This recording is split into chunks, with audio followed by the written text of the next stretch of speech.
about you. But don't break my trust. I need someone I can trust na hindi nagsisinungaling sa akin. Like, okay na kahit na ganito, ganyan ka. But then, after ng relasyon namin, siya yung naging poster boy ko for a good example ng lalaki na ayaw ko in a partner. Lahat ng qualities niya. So every time na, I would get into a relationship or get another person again, kapag may qualities niya, pag may katulad niyang qualities, ayaw ko agad. Kasi siya yung naging example ko ng klase ng lalaki na ayaw ko.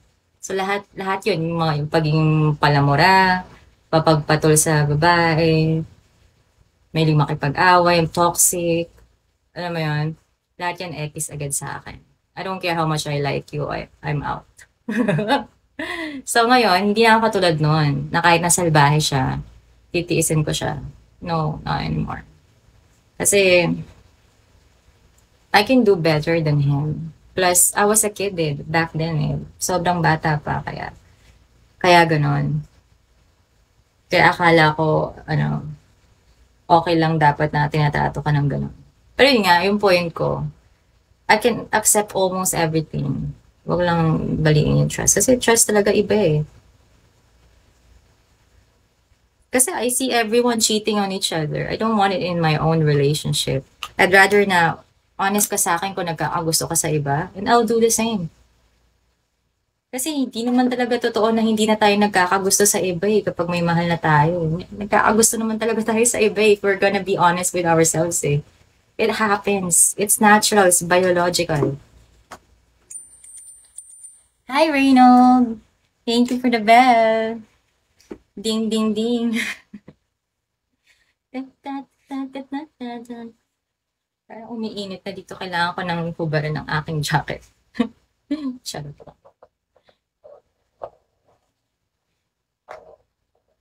Well, mistakes happen, but there are kind of mistakes na, alam mo yon na choice na choice mo yung mag-cheat It's not just a mistake, it's a conscious choice. I think when you cheat on your partner, it's not because bawas na yung love mo sa kanila. It's because you don't respect them enough as a person. Yun ang opinion ko. Kapag nag-cheat ka, hindi naman love ang nawawala Respect.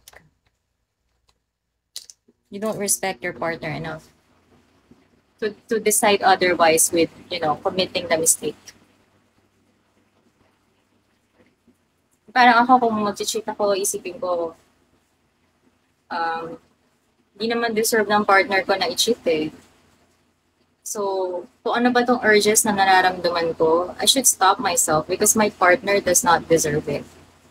First of all, hindi ko na mamamahalin yung taong niya kung hindi yan deserving ng respect. So, diba?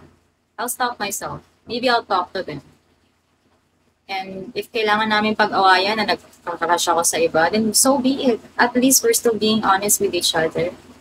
We have to be able to handle difficult conversations with your partner. That's how it works. No, that's not true. Trust cannot be rebuilt stronger. It would have a crack. May crack yan.